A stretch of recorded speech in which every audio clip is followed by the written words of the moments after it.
You know, I've been talking about earned media value for quite some time on this podcast. My friends at Eisenberg have just raised the bar on earned media benchmarks with their social index. Social index now gives you globally earned media values across a growing list of 6 geographies for all your KPIs across the top 7 social platforms: Facebook, Instagram, LinkedIn, Snapchat, TikTok, Twitter, and YouTube. You can now visualize these values for deeper analysis, and they have a look back window over 2 years of historical comparisons. Social Index is updated daily. Don't get stuck with old data. Over 1,000 companies have used the Social Index to understand the ROI of their social campaigns. And if you work with a social agency, you should demand they incorporate earned media values into your reports. Get your earned media value for social content. Visit earnedmediavalues.com/Alan. Again, that's earnedmediavalues.com/ALAN. For all of us, it's about predicting where the consumer is going and getting half of it right. One of the things we want to do is create ads that don't suck. Embracing change creates great possibility. I'm Alan Hart, and this is Marketing Today. On the show today, we welcome back Kristof Neirynck, who is the CMO or global CMO of Avon Cosmetics. And we last talked to him on episode 208, and I encourage you to go back and listen to that, because at that point in time, Kristof was the Walgreens Boots Alliance lead of global brands portfolio. And we talked a lot about the work that they were doing there. We went pretty deep in things like first party data. But on this show, talking about Avon, we talk about a brand revitalization effort that's underway. We talk about why he joined Avon and what the purpose of the company is and how that comes to life in their direct selling force across the world, and much, much more. You must check out this conversation, and I hope you enjoy it with my friend Kristof Neirynck. Kristof, welcome back to the show. You were on episode 208, I think the last time when we talked. You were at Walgreens Boots Alliance at that point in time, leading global brands and the global brand portfolio. We learned that you grew up in Belgium at that time, and everyone's going to hear your accent here in a moment. But we were in the middle of the pandemic, and we learned that you had a bit of an obsession with the mother-in-law's tongue plant. And so I thought we'd start off with asking how the plants are doing. Well, yeah, the plants are actually doing very well. Despite years of abuse, in the meantime, none of them have actually died. So that's, I've tried drying them out, overwatering them, anything. I guess they're definitely living up to their name, mother-in-law tongue. Still sharp as ever. That's so funny. We're not on video here for listeners, but when we were on video earlier, they were all spiking up behind you. It was very dramatic. So it's definitely become a trademark. Everybody's always asking me how the plants are doing. I love it. Well, last time we talked, you were at a different job, different role. What was the path to transition to the chief marketing officer role now at Avon? Yeah, indeed. I mean, indeed, that was I think it was in April 2020 last time we spoke. So a while ago, and still having lots of fun, with the global brands portfolio at Walgreens Boots Alliance, which kind of consisted of, on the one hand, the own brand portfolio, as we call it, everything with the Walgreens and the Boots logo, and then kind of a what we called our in-house CPG business, where we nurtured brands like Number 7, This Earl, etc., which we not only sold in our own retail, but also outside of our own retail. And that was a really exciting exercise in, making British brands, because most of them were actually British born and raised and grown brands, making them globally relevant, and then launched them outside of our own retail in multiple countries outside of the UK. So that was really exciting, and along the way learned a lot around data-driven marketing by really activating that, all of the first party data. And, in the last episode, I talked a lot about that and how I leveraged kind of, 120 million customer records to to kind of give our brands a competitive advantage through MarTech, etc. So that was all amazing. But then, all of a sudden, ding dong, Avon calling. And first I was like, oh, but I'm having fun right now. But then I started looking into the opportunity, and it definitely teased me away because, first of all, I had been at WBA for about 7 years. So, I had a nice long stint and made a significant impact on the business. But on the other hand, this felt like a fresh new opportunity. And probably if I think about the main reasons why I went there, I think it's an incredibly purposeful business. And that on many levels, actually, if you think about the business model, actually, because we have, for people who don't know, Avon is a direct selling business, which means that we actually sell our beauty products through representatives. So we're kind of B2B2C model, if you want. And, in a way, 25% on average, of every product goes to actually those female entrepreneurs. And we have 5 million representatives worldwide who basically sell Avon. So it's really the business model in itself that is first of all very purposeful, but then equally, we've been giving over $1 billion, not a million, $1 billion over the course of our existence to breast cancer and gender-based violence causes. So it's an incredibly purposeful business, and that is quite important. And then as Avon became part a few years ago of the Neirynck group, sustainability has definitely, risen to the forefront. And as a company, we're definitely now, in the leader pack when it comes to sustainability. And, joining a purposeful business is really important for me. But I guess on the second side of it, what teased me in is probably the challenge, because the brand has, for a myriad of reasons, been in decline for quite a while now, but it's still a formidable and iconic brand, kind of nearly $4 billion in turnover, and it's 135 years old, still the biggest fragrance brand in the world. So, getting your hand on a brand like that and being part of the team that needs to turn it around felt like a really amazing once in a lifetime opportunity. So, those were kind of the two things that kind of got me over the line and said, like, yes, it feels like the right next challenge. Yeah. Well, I think as a young kid, I still remember my mom's visits with the Avon lady in my neighborhood. And, she lived around the corner from us. And the Skin So Soft product was the thing I remember most, because used to have to be like doused in that to go outside to keep the mosquitoes away. Yeah, exactly. But it was, even then, it was quite an interesting dynamic of women selling products as a business. And really that, what you described, the empowerment of women and women sellers, if you will, women business owners, frankly, it's a pretty powerful brand. And I'm sure I'm not alone. There's millions of people that know an Avon lady or have been visited recently or remember from their childhood the same experience. Yeah, absolutely. I think, it's you get a lot of those reactions actually even when I was still doing my due diligence of joining Avon. It's an incredibly well-known and iconic brand. And, many years ago, actually the biggest beauty brand in the world. But it all started indeed based on that very purposeful nature over 135 years ago, where, all of a sudden our founder kind of said, like, how about we offer women the opportunity to become entrepreneurs and actually earn money for themselves? And, that was 62 years before the UN Declaration of Human Rights that actually said that there was equal rights between men and women, and 32 years before women could even vote in the UK, or, women weren't even allowed back then to stand up at the bar in a pub, for example. But there was this amazing company called Avon that said, we're going to give women the opportunity to earn their own money. And it was interesting, when I was still considering of taking the job, I was talking to somebody and told them I'm considering of working for Avon. And Avon is amazing. Thanks to Avon, my mom could actually divorce my dad move out because she had this income and actually take care of us and flee quite an abusive relationship with his dad. So, it kind of permeates the brand totally. Such an asset to be a steward of, right? Let's talk a little bit about your role.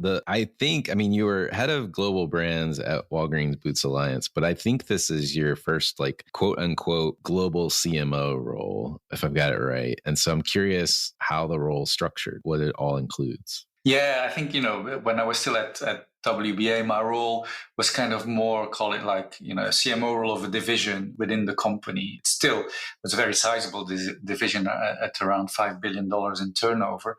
But yeah, it was kind of spread across retailers and then an own brands division. And, so it was not as clear cut. Whilst now, of course, at Avon, part of the executive leadership team of the company, reporting into the CEO. So you have much more exposure to, for example, the board of directors of the holding company. And, and also it influences how the role is structured. It's actually quite a broad role, and that is driven by the fact that we're actually a B2B2C company where you have hence more aspects. You both have the B2B and the B2C aspect that plays into this role. And the global marketing organization at Avon is about 1,350 people. So it's quite a significant organization. But we have kind of two roles, I would say, or three roles within marketing. I think the first one is what you would typically find back in another CPG business or a B2C company. It's like P&Gs and the L'Oreals. You have brand positioning, new product development, advertising development, media planning and activation, all of those things, which you find typically in a B2C company. Then additionally, because we're B2B and actually we are a channel because, in a way, our brochures, which still carry a lot of our sales, in a way is like a store, and we create 12 to 18 brochures a year, depending on the country. And so every brochure needs to have a trading plan. What do you put on the front cover? What do you give secondary citing?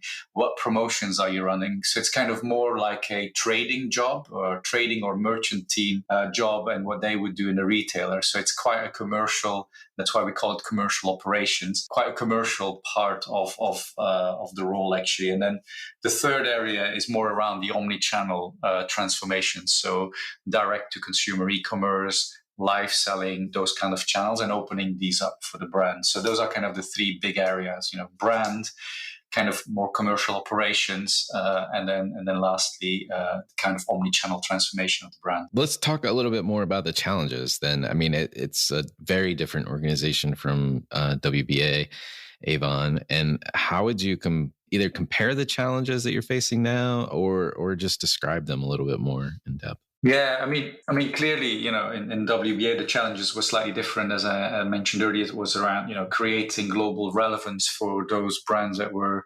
UK bred and born, if you want, as well as then activating that first party data into what I called a mass personalization kind of activation through, CRM and data-driven marketing and all of those good things. At Avon, I would say that the challenges are indeed different. And I think, there's probably three main areas that link back to my responsibilities. The first one is, as you said, many people know Avon, but actually very few people then actually consider buying it. So it's a very well-known brand, but brand consideration needs work. And hence why, I've been brought in to kind of call it reignite the brand and basically have an overhaul of our brand visual identity, our innovation pipeline, the communication kind of campaign, etc., to truly modernize the brand and root Avon back in culture and launching amazing innovations on the brand to attract new customers to the brand. So that's kind of one area. I think the second area and challenge is probably around what I would call channel reappraisal. Again, that has two lenses on it. One is to attract more representatives to sign up to become a rep for Avon, as well as to attract more people to shop in the direct selling channel, because it is an amazing experience to actually shop with an Avon representative and get that personalized beauty advice. But we need to basically reappraise that and improve the experience you get in when you sell with us.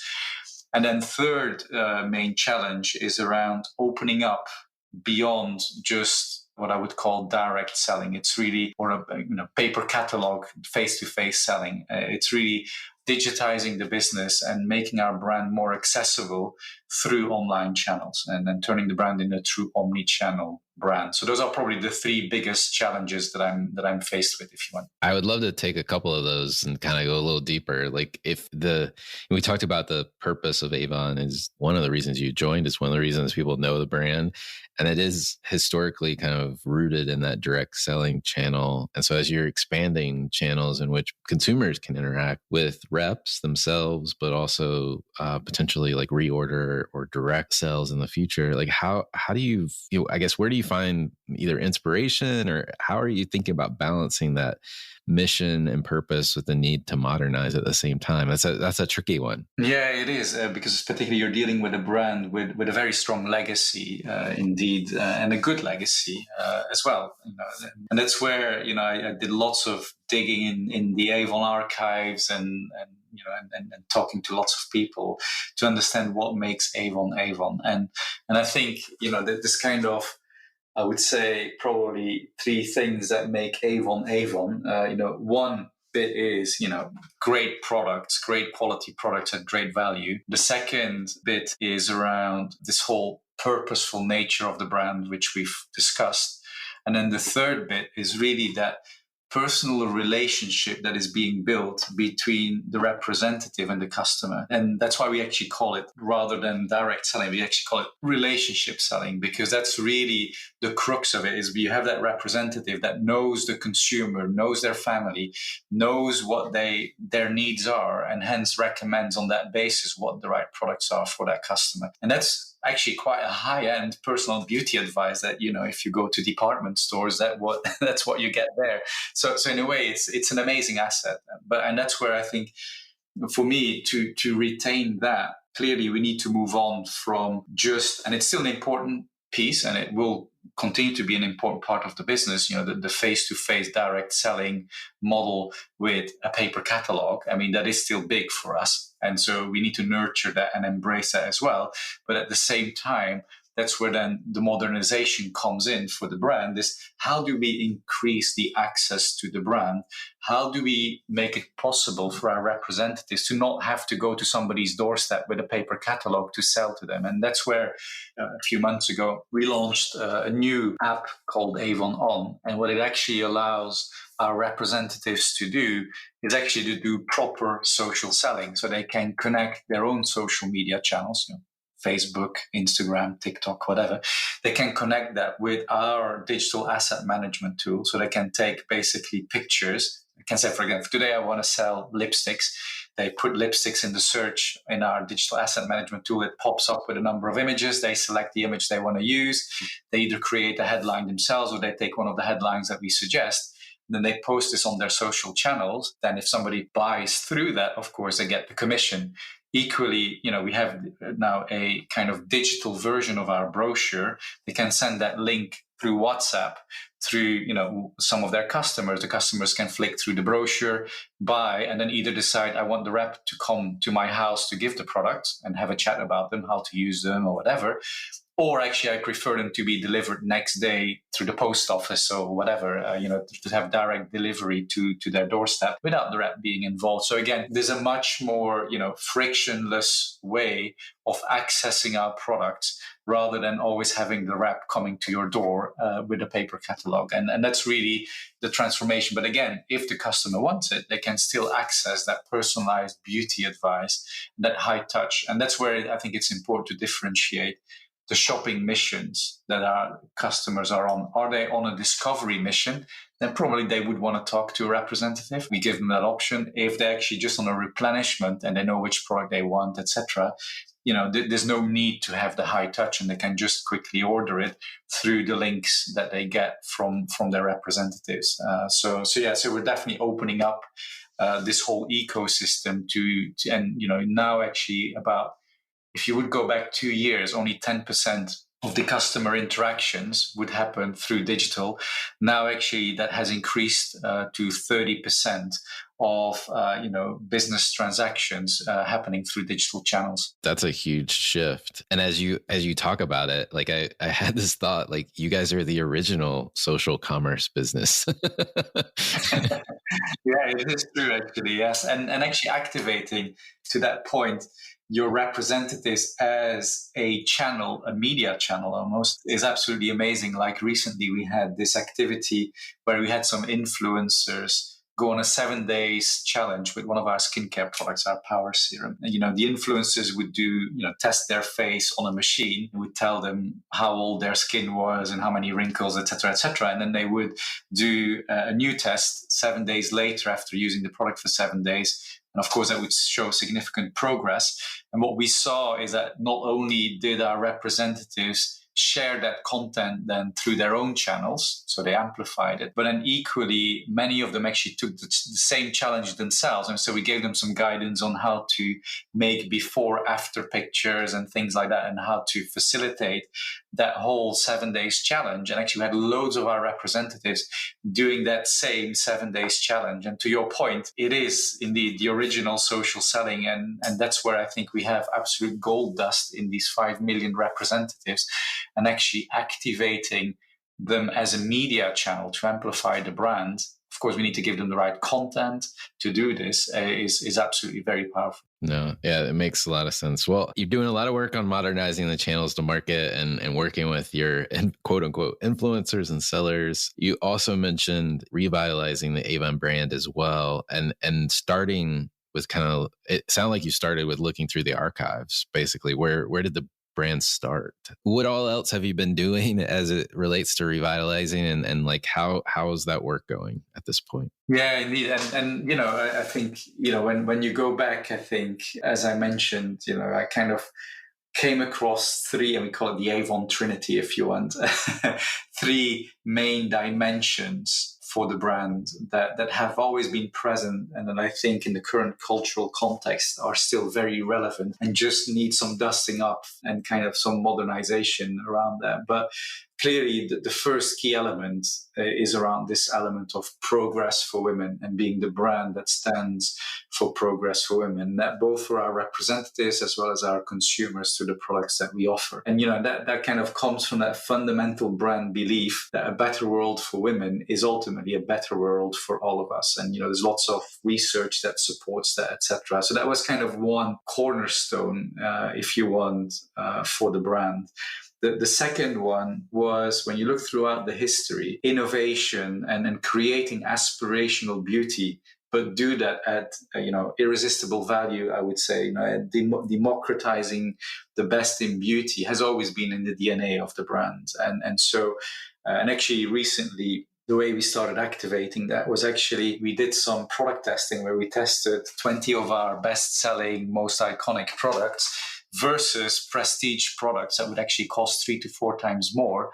And in all cases, actually, our products scored parity, if not better on some dimensions, than a product that costs 3 to 4 times more. So again, it's a real cornerstone, but we need to talk more about that, because people don't necessarily perceive the brand like as such, and they feel, well, if it's at this price point, maybe it's not very good. And actually, that's where we need to re-emphasize that low prices don't necessarily mean bad quality. On the contrary, as said, our products are as good as products that cost 3 to 4 times more. So that's kind of the second cornerstone. And then the third cornerstone, which I call it beauty from and for the community, and it's kind of that personalized relationship selling aspect of the brand, where we give our customers personalized beauty advice.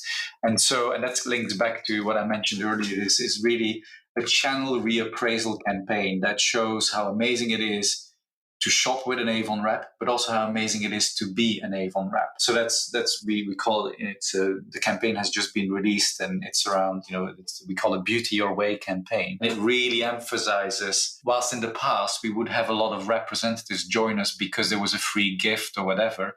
Actually, we've taken that away, and because when we asked our representative, why do you join Avon? Clearly, about half of them say we mainly join because it gives me an extra income. particularly relevant currently in the current cost of living crisis. But then the other half actually says, I do this because I'm very passionate about beauty. And actually, I love connecting with my community. I actually love that kind of element of relationship where I can go.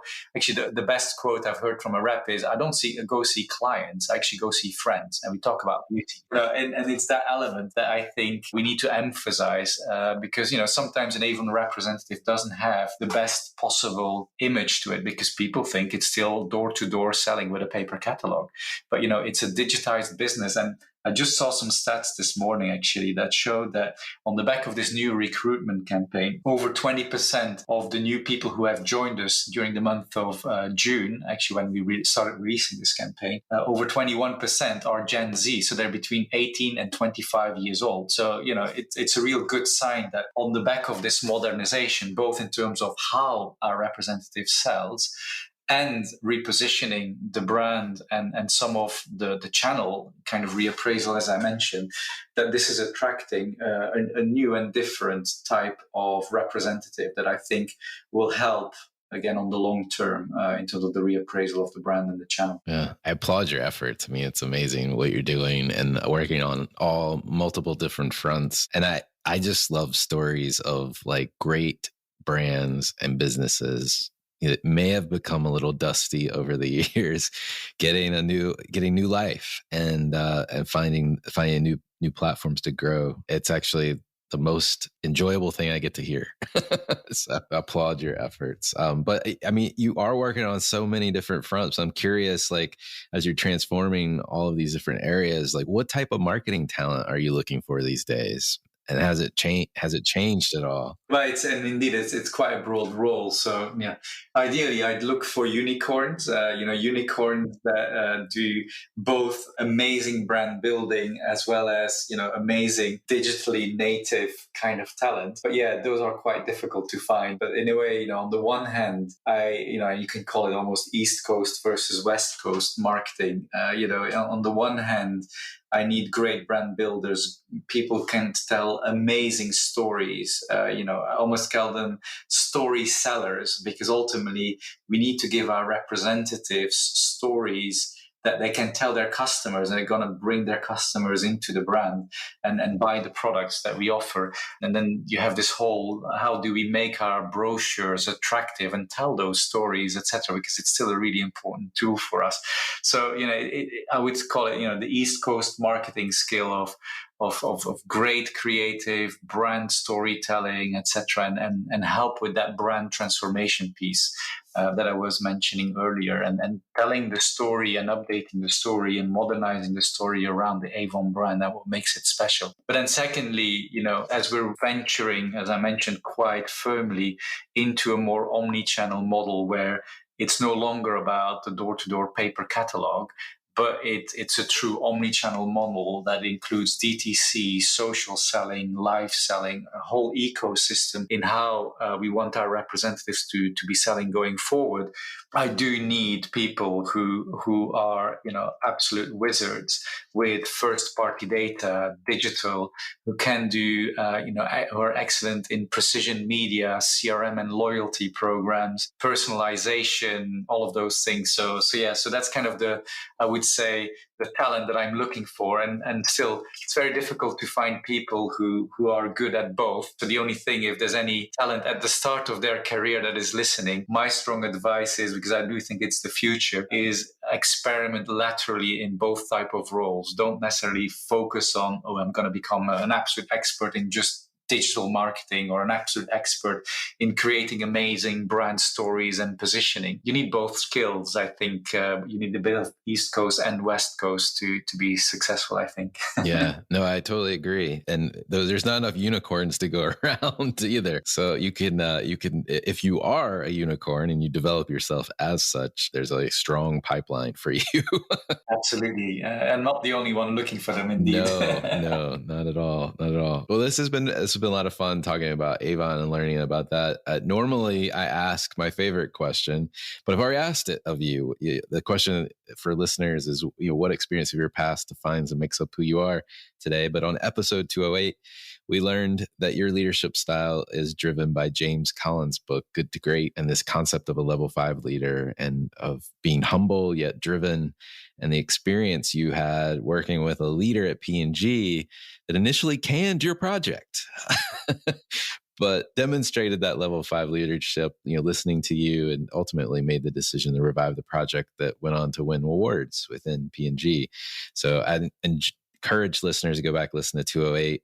It's a great story, and I won't repeat it here other than just the summary of it. But I have a few more questions for you. And I'm curious, is there a topic you think marketers need to be learning more about today?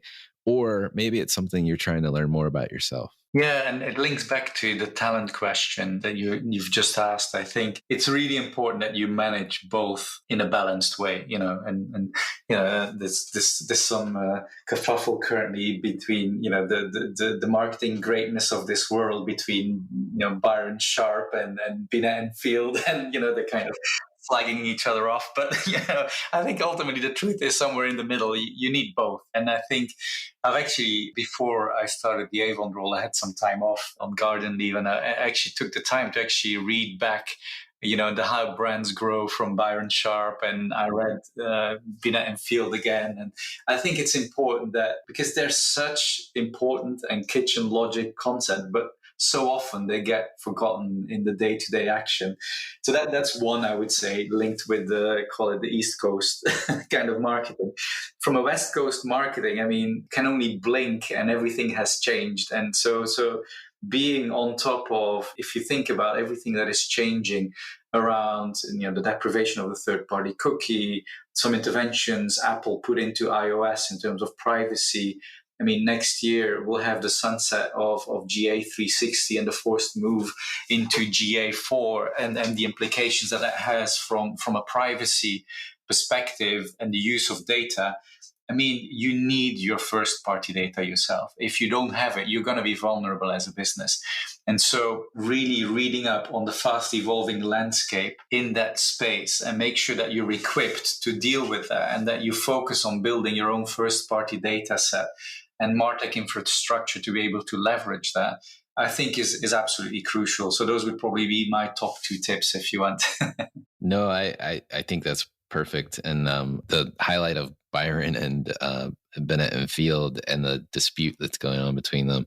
And you said you think you need both. Well, that brings up another character in the mix of Mark Ritson, I think, who coined the term bothism in a rather provocative talk I think he gave to I think it was the IPA, with a lot of rather lewd references to things in normal Mark Ritson style. Yeah, it's quite interesting. Yes. But I think bothism is where we are, and you can't elude the desire and need to understand the privacy and the regulations and how that's going to impact everyone's MarTech infrastructure. So yeah, great ads. So what brands, companies, or causes do you follow personally, or you think other people should take notice of? Yeah, I mean, and of course, if I look maybe outside of my own industry, I think I really admire what a brand like Allbirds is doing, the shoe company. I think any company, and it links back, to me choosing Avon as well, as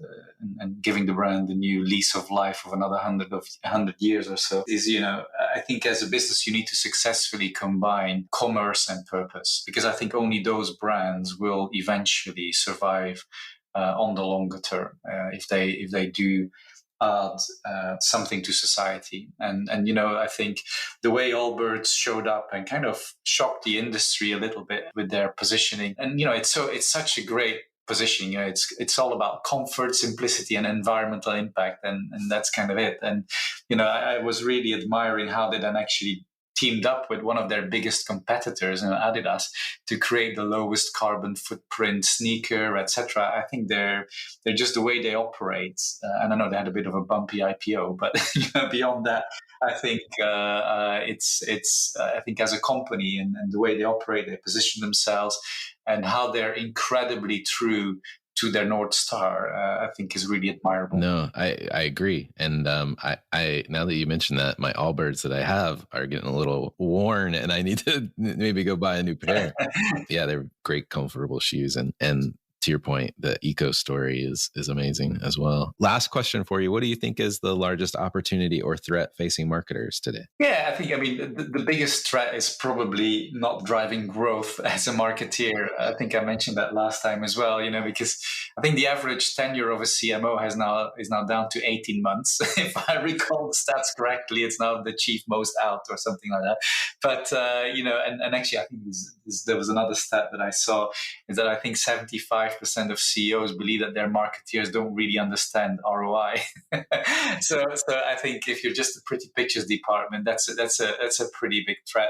I think the other bit is, the moment you stop being curious and you stop learning as a marketeer, that's when I think it all ends. I think you need to, you're the person who, keeps the C-suite focused on the most important bit, which is ultimately the customer and the consumer. Because if you lose that person out of sight, your business is not going to grow. And I think, for that, you need to continue to learn and develop yourself, but equally be incredibly focused on what is it that you're delivering to the company from a return on investment perspective. And that's beyond, of course, to just pure marketing investment, but also around, how are you going to hack growth for your company? How are you going to disrupt your own business before somebody else does it? Because most of the other people around the table and the other functions are more focused on the operations of the business. I think you as a marketeer, you need to lift yourself out of the weeds regularly to look ahead, to look forward, to look towards the future and make sure that, you can continue to drive growth on the long term and in a sustainable way. Well, Kristof, it's always fun to have you on and have a stimulating conversation. Thank you so much for coming back on the show. It was my pleasure. Thank you for having me. Hi, it's Alan again. Marketing Today was created and produced by me with support from my team and podcast editors, sound engineers, and writers at Share Your Genius. Find them at shareyourgenius.com. If you're new to Marketing Today, please feel free to write us a review on iTunes or your favorite listening platform. Don't forget to subscribe on marketingtodaypodcast.com and tell your friends and colleagues about the show. I love to hear from listeners. You can contact me on marketingtodaypodcast.com. There, you will also find complete show notes, links to what was discussed in the episode today, and you can search our archives. I'm Alan Hart, and this is Marketing Today.